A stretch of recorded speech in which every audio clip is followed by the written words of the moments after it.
Capítulo 8 da Lei do Progresso, parte 3, tópico: Marcha do Progresso. Pergunta 779 a 785.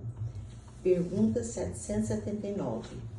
A força para progredir aurea o homem em si mesmo, ou o progresso é apenas fruto de um ensinamento?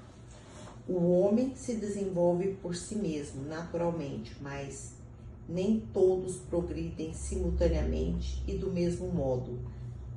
Dá-se, então, que os mais adiantados auxiliem o progresso dos outros, por meio de contato social.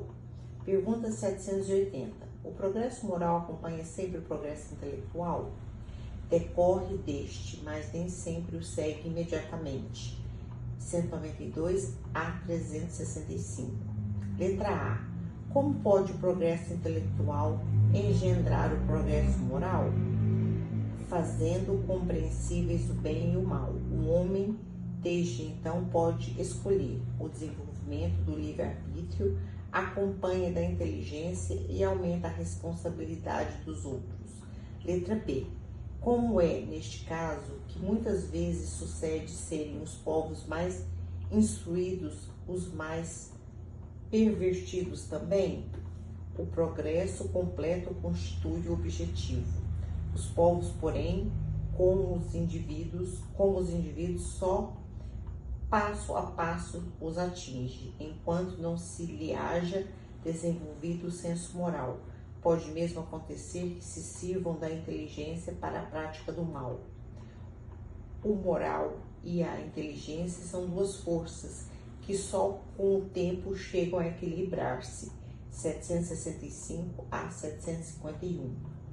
Pergunta 781. Tem o homem o poder de paralisar a marcha do progresso? Não, mas tem às vezes o de embaraçá-la. Letra A. Que se deve pensar dos que tentam deter a marcha do progresso e fazer que a humanidade retrógrade? Pobres seres, que Deus castigará, serão levados de roldão pela torrente que procuram deter. Sendo o progresso uma condição da natureza humana, não está no poder do homem opor-lhes. É uma força viva, cuja ação pode ser retardada, porém não acumulada por leis humanas más. Quando essas se tornam incompatíveis com ele, despeça-as juntamente com os que esforcem para mantê-la. Assim será, até que o homem tenha posto suas leis em concordância com a justiça divina, que quer que todos participem do bem e não a vigência das leis feitas pelo forte em detrimento do fraco. Pergunta 782. Não há homens que, de boa fé, obstam ao progresso, acreditando favorecê-lo, porque do ponto de vista em que se colocam, o veem onde ele não existe? Assemelham-se pequeninas pedras que, colocadas debaixo da roda de uma grande viatura, não a impedem de avançar. Pergunta 783. Segue sempre marcha progressiva e lenta o aperfeiçoamento da humanidade?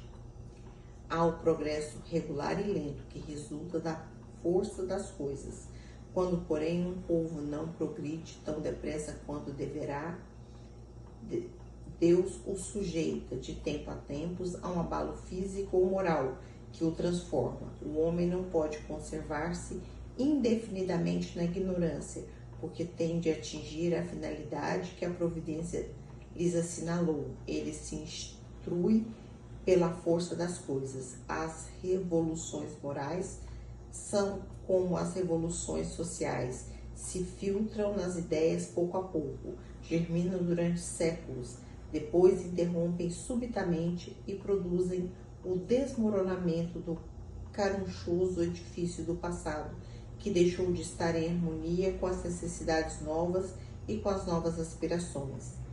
Nessas comoções, o homem quase nunca percebe-se não a desordem e a confusão momentânea que o ferem nos seus interesses materiais. Aquele, porém, que se eleva o pensamento acima da sua própria personalidade, admira os desígnios da providência, de que do mal faz sair o bem.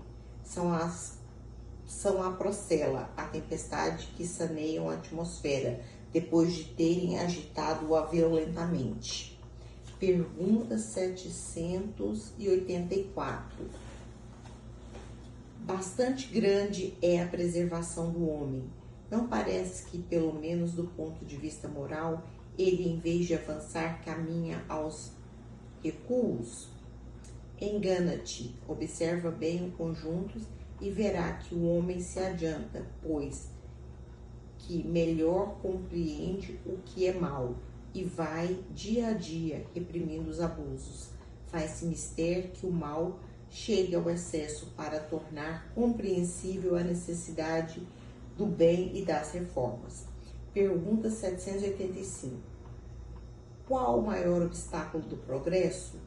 O orgulho e o egoísmo. Refiro-me ao progresso moral, porquanto o intelectual se efetua sempre. À primeira vista parece mesmo que o progresso intelectual reduplica a atividade daqueles vícios, desenvolvendo a ambição e o gosto das riquezas, que a seu turno incitam o homem a compreender pesquisas que lhe esclarecem o espírito. Assim é que tudo se prende no mundo moral, como no mundo físico, e que do próprio mal podem nascer o bem. Curta, porém, é a duração deste estado de coisas que mudará à proporção que o homem compreender melhor que, além da que o gozo dos bens terrenos proporciona, uma felicidade existe maior e infinitamente mais duradoura. Vide Egoísmo, capítulo 12. Há duas espécies de progresso, que uma à outra se prestam mútuo apoio, mas que, no entanto, não marcham lado a lado, o progresso intelectual e o progresso moral. Entre os povos civilizados, o primeiro tem recebido, no correr deste século, todos os incentivos. Por isso mesmo atingiu um grau que ainda não chegará antes da época atual.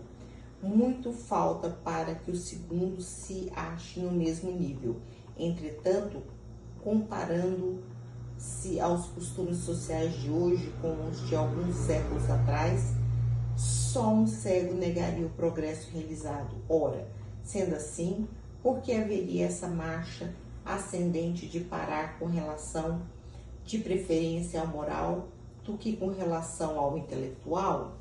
Porque seria impossível entre os séculos 19 e 24 haja a esse respeito tanta diferença quanto entre o século 14 e o século 19.